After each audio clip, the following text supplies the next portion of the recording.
This is the docuseries created by RCG Media and hosted by Perry Wash, the Phenom. And the Lost Art of Giving dives into the daily obstacles and challenges faced by our nonprofit and charitable organizations. Those out on the streets, grassroots, putting in work every day, the daily grind, but often lost when it comes to the art of giving regarding their fundraising. Many times, these owners and entrepreneurs who are impacting so many lives find themselves alone, having to come up with money out of their own pockets, sacrificing rent, mortgage, food, car note, whatever it takes to keep that nonprofit going. So this docuseries, we hope, will bring light and shine light on those who continue to give and to serve relentlessly and unconditionally. So this docuseries, we hope, will bring light. Please support these nonprofits as you see them now and forever. Let's all serve together and remember the lost art of giving.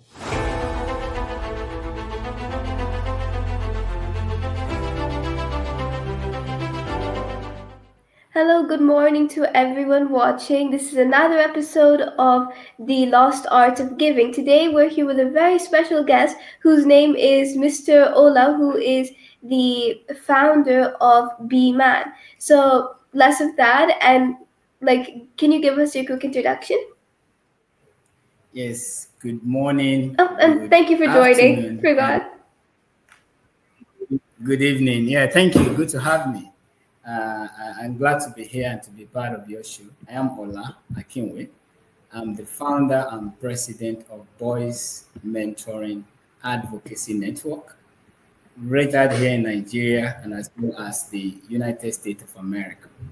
So we focus on cultivating young men with the tools they will need to navigate the road to manhood, and our mission is to ensure that we nurture boys with positive life outcomes by instilling in them ethical literacy, non-violent communications, and are young men who will love, inspire, value, and educate other members in their society. That is a beautiful initiative. So you mentioned how you wanted to leave a lasting impact. If B-Man were to shut down tomorrow, would your program leave a lasting impact, or would the boys you helped over the years, would they revert to the same challenges they faced before your intervention?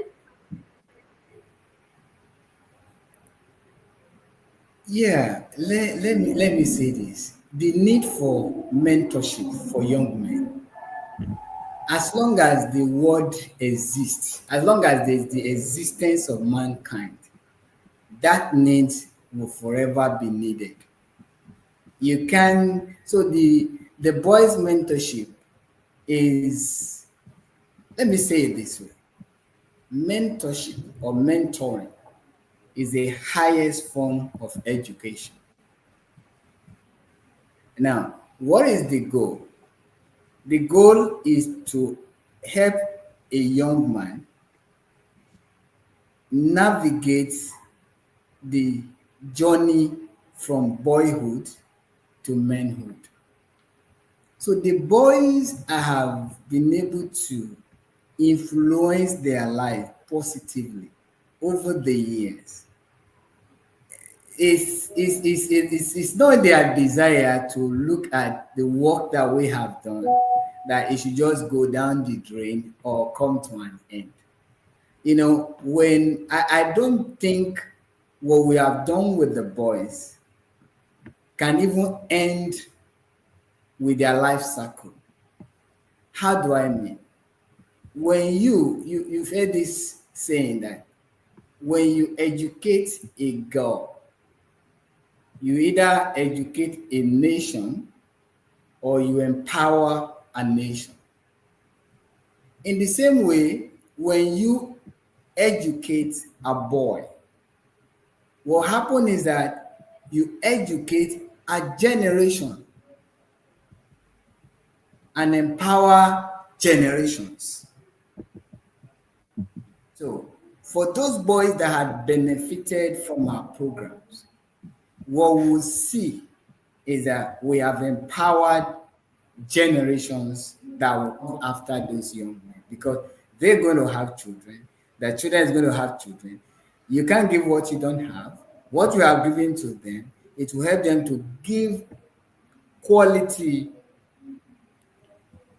mentorship to other young men that are even coming after us. That is becoming a generative adults that want to see to the next generation of young minds, young people who needs mentorship, who desire mentorship. And like I said, we are empowering generations. That is wonderful, honestly. And I've seen the facilities you've shown, and it really seems like that is your goal. So, you emphasize the need for mentorship and community in a way.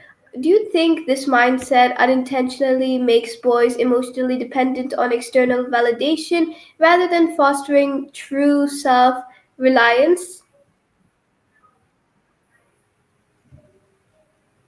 We're having a network. The network was fluctuating when you were asking this question. Could you please just repeat the question so I can get more on the clarity from it? Of course.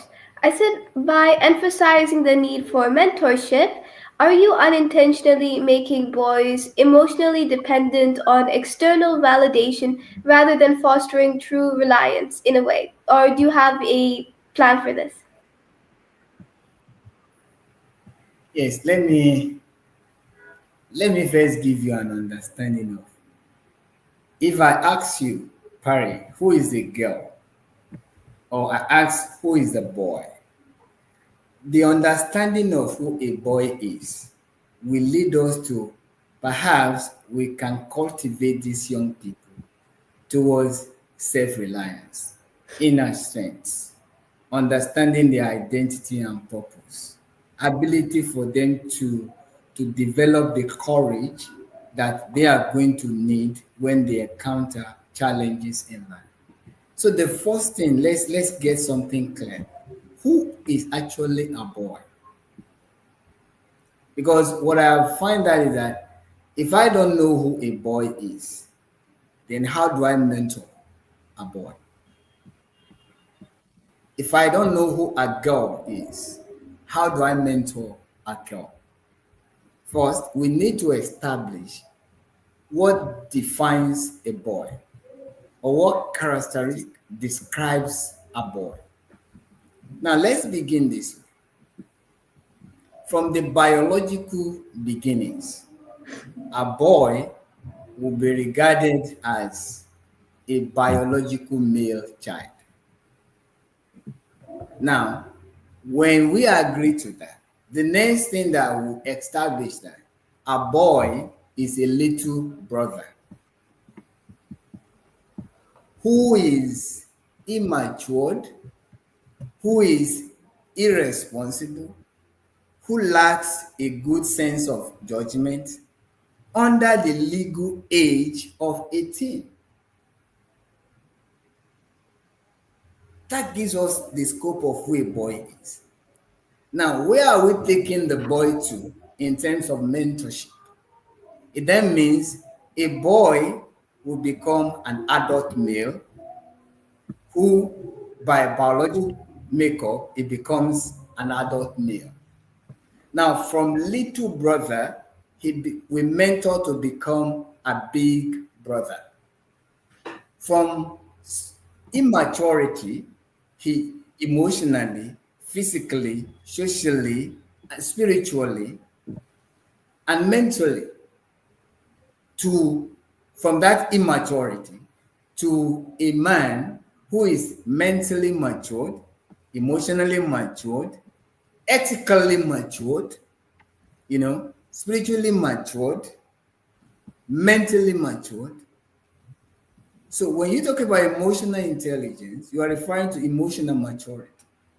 Now, what we do that is very, very significant in our mentorship program is we create an understanding for the young men to know, why do I need to be forced, immature, to become mature? Why is Parry has to be an immature girl to grow up to become a mature woman? What are the processes? So we lay the foundation for them to understand what is physical maturity, what is emotional maturity, what is social maturity, and what is mental maturity in the four dimensions of our maturity program. So they go into this. Then we establish the roles of being a little brother and the roles of being a big brother. From there, you take it to the point of irresponsibility. A boy is first irresponsible, who then we mentor to become responsible. You have to outline or enumerate what are the responsibility of men in the society. They work, they protect the family, they preserve the generation, they provide for the family, and so on. So we establish the areas that this is what you're going to do, because men are the pillar of the society. And my mantra, one of the things I say to young men, when boys don't learn, men won't know. When boys don't learn, men won't know. So you now Okay, see all the right. place of becoming responsible. We take them through. Then we go into what we call not having a good sense of judgment. This is the area where we talk about decision making. Now, a little boy is still going to have mistakes in making decisions. Then it will lead you to understanding who then is a man. A man then maintains a good judgment, not only having a good sense of judgment, but also maintains a good sense of judgment. Then you know it's okay. Find the final part is the legal aspect of it. You have to be 18 before you be considered a young adult. So when you get to 18, we understand the prime years of manhood. So holistically, when you have a curriculum that encompasses all of this and use it to deliver or as deliverables for mentorship for young men, I can tell you that you already understand the job we do with these young people. Okay, I love that. So, can you tell me that nonprofits often rely on external funding and goodwill by the people? Do you believe this model is sustainable, or are you trying to find a new system of funding for your organization? Yes, like that's absolutely correct.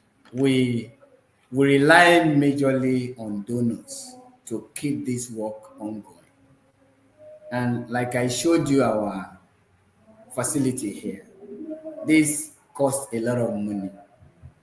It's a lot of money. Our work is a lot. And most of the programs we run here at this center, they are 90% absolutely free. So we have so in terms of funding, we appeal to the generosity of humanity to help us advance this important cause of cultivating our young men to become men with positive life outcomes. Okay, all right. And a question for you, which is you can answer to your personal opinion with, is do you believe human nature is inherently good, bad, or neutral? And if it's bad or neutral, how do you think society can truly fix people? Like without fundamentally altering who they are. Like if two people live completely opposite lives but both believe they're good, who decides which is right? How does a B man decide what is inherently correct?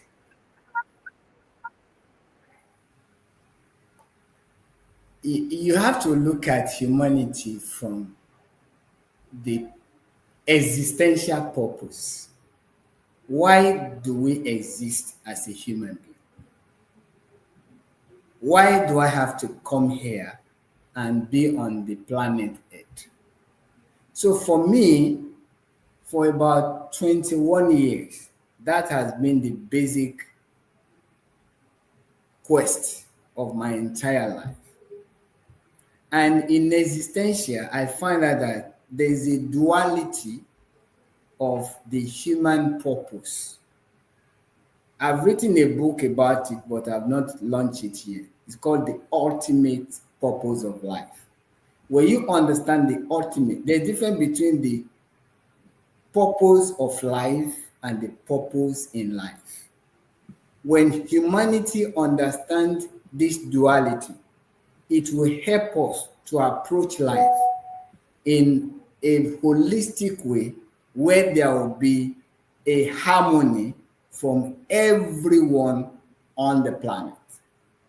Now, let me explain this in depth for you to have an understanding of.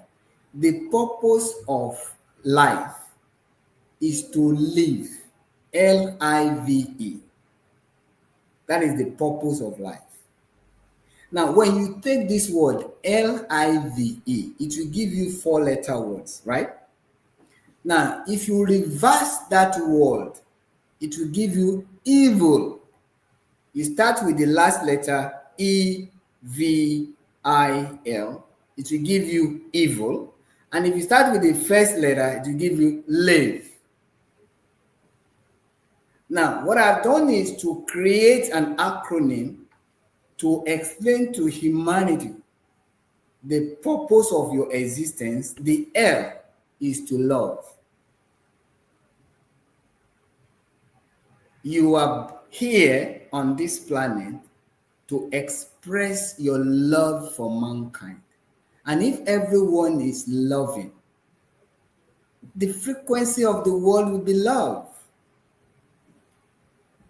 The I is to inspire others. You've come here with inspiration to give life to the planet. You are here, you've been added to this world. Your life is to also breathe life into others. Inspire, your life is giving life. When you get into a community of people, your presence there brings life out of every other people there. The world will be in harmony. And the V in that letter is to value others. When I see the life in you as equal life in me, I place the same value on your life, on my life. Therefore, no one kills, no one destroys. So And that is the E? purpose of, and the E is to educate others. You are here with all your experiences, with all your knowledge to pass the light on. What is to educate, to bring out the best potential of people around you. Parry, when we all do this, then we will have a harmonious world. Then the second part of the duality of the human purpose is the purpose in life. The purpose in life is to serve. That is why we find our occupations, area of service, where you want to contribute to humanity. I want to be a doctor, you serve in the health industry. I want to be a lawyer, you serve in the legal industry. I want to be a farmer, you serve in food industry. So we have to find our service. Once you find your service, then you live, you love, you inspire, you value, and you educate. Then the duality of your existence is balanced. Then humanity can have the well being of our collective existence. So you talk about how life is about fulfilling your path. So why did you make it so that your path is to empower young boys? What brought you to this path? Why did you choose that this is going to be my mission? This is how I'll contribute to society. Is one, there's a spiritual aspect of it. Secondly, there's a work aspect of it. And thirdly, I think if there's a pre-birth experience, I think that is what I have chose to come and do here. I give you a scenario from the spiritual perspective. On the 21st of May 2001, precisely, at about 5:47 a.m., I had a little trance, like a dream, where I saw a whole number of boys. They were captured in a building in a prison. And whoever makes attempt to come and liberate them, free them, grant them freedom, they will all die because they have these three hefty individuals that man the gate of these premises, that whoever goes in to make an attempt to release the boys from the prison, they're going to die. And I find myself in the midst of these young people, young boys. They were gorgeously dressed in white apparel.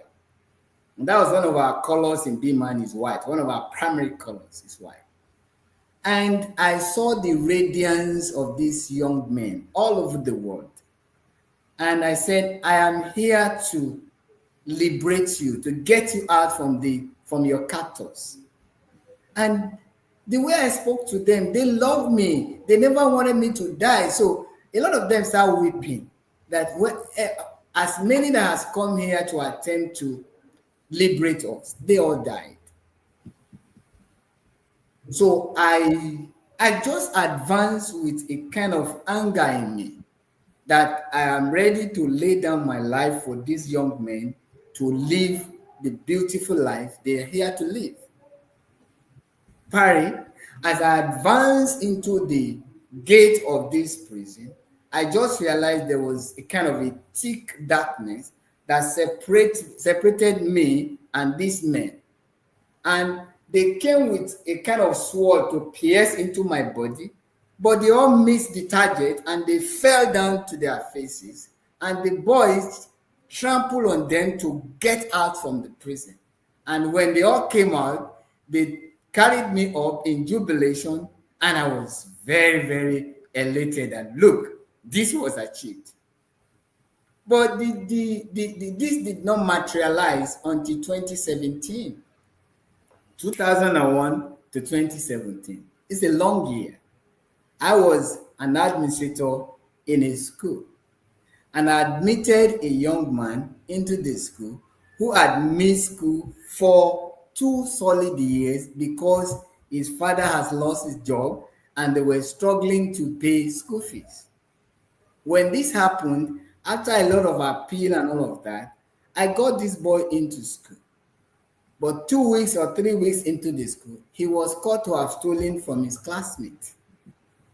And when that happens, the law says when you steal, you're automatically expelled from the school. But I waved in and I called the dad. The dad came to me and, he said his son has not stolen. He had stolen. Permit my son not to go on expulsion. Whatever the punishment that my son will serve, I'm here to come and serve the punishment on his behalf. And he wept in my office. So I gave this boy a 2-week suspension, and every day of that 2 weeks, he has to resume back for a one-on-one classes, mentorship, you know. So after the 2 weeks, I understand the place this young man is coming from. The young man that has beautiful childhood experiences, good schools when he was in the elementary school. All of a sudden, this thing disappears, live in a very good family environment. Everything was gone. Nobody could explain to him why life changes drastically with him and with his family. So I appeal to all his classmates to understand the kind of beginnings he had and the current life situation his family are going through. And that was understood. So in the end, Parry, I call on all the boys in the school and I ask a question. How many of you really, really, truly have great relationship, mentorship, friendship with your dad or an adult male that has positive influence in your life? Believe me, 70% of these young people do not have a man that really, really see to their life positive outcomes. So I then sent a letter to the parent. Look, every Friday we'll be having a mentoring classes for young men. And that's what give birth to, or what led to this work, Boys Mentoring Advocacy Network.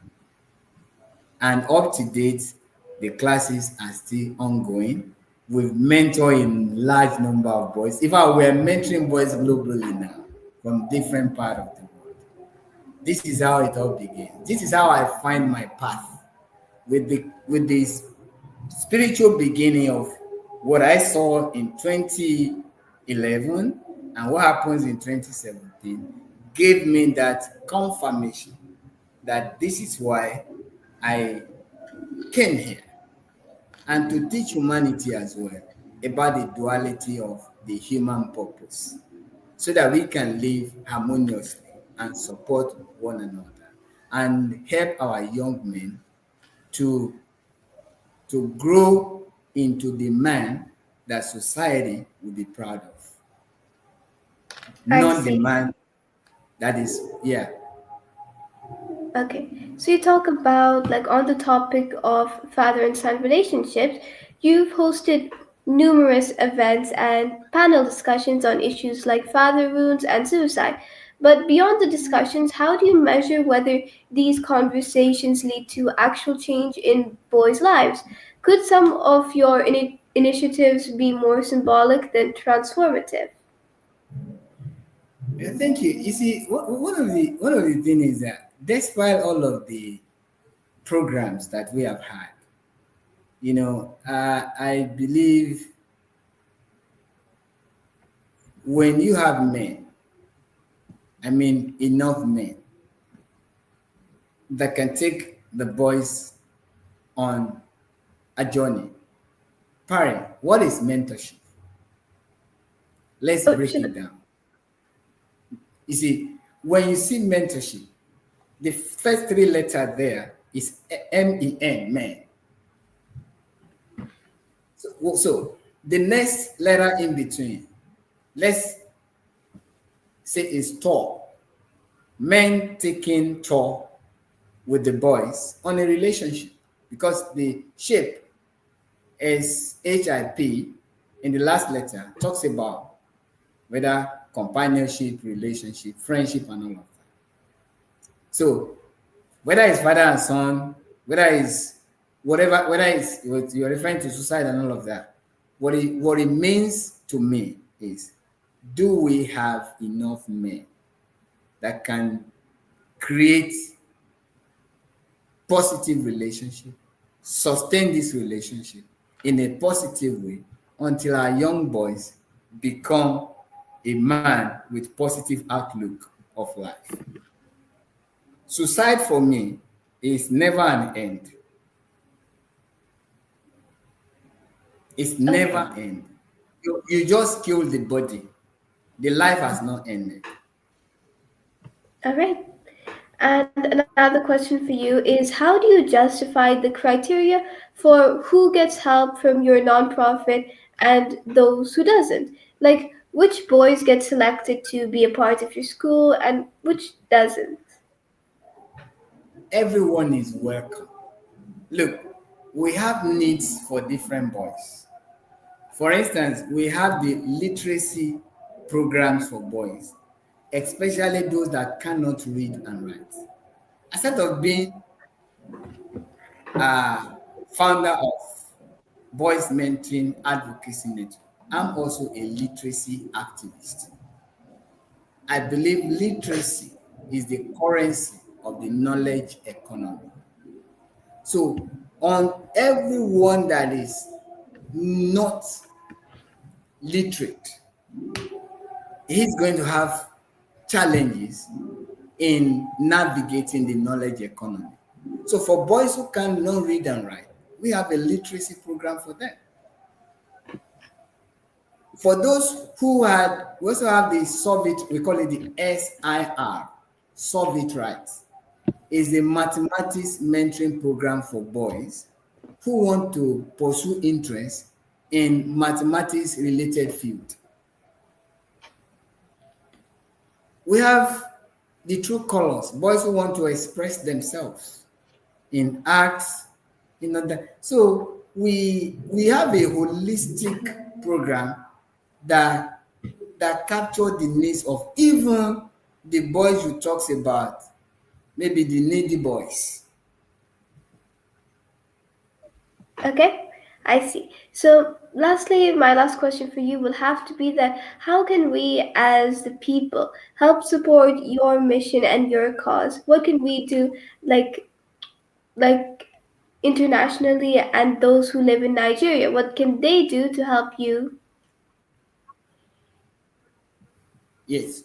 What one of the things is that you can be a volunteer, if you are in Nigeria, to join us locally, or in wherever you live in the country, you can become like an ambassador for BMAN, or you become like a member of the BMAN legacy circle who creates time, once a week to meet with 12 boys within your community and will be able to offer you the resources that you will use to mentor these young men. Now, that if you want to do that, just reach out to us at BMAN, Boys Mentoring Advocacy Network. We'll be glad to have you join us in your city. Now, if you cannot offer that, you could help us fundraise. You can be a fundraiser for us on our fundraising partnering organization like Global Giving.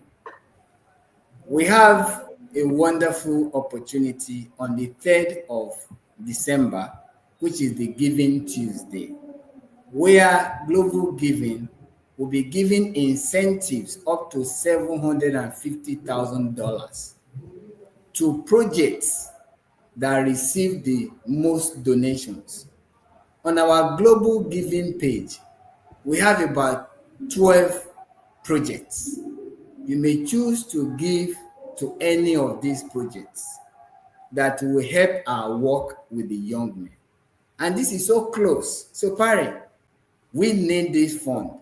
We need this incentive to flow to us so we can amplify this work we do all over the world as we begin from this part of the world. So you can also join us to facilitate in virtual programs.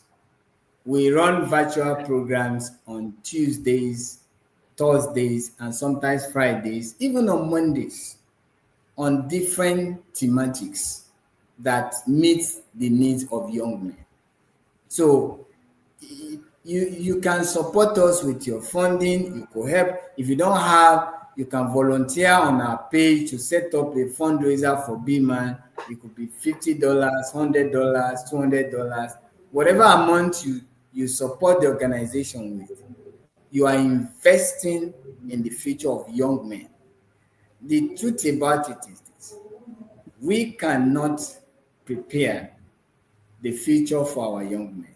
We can only prepare our young men for the future.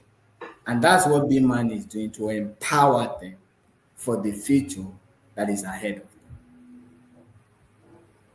Okay, I see. That's beautiful. So, thank you so much for doing this interview with us today. I really appreciate it. Thank you so much for joining me. And this was B Man, once again, BMAN, and hosted by me, Pariwash. So, goodbye to you and good luck on your initiative.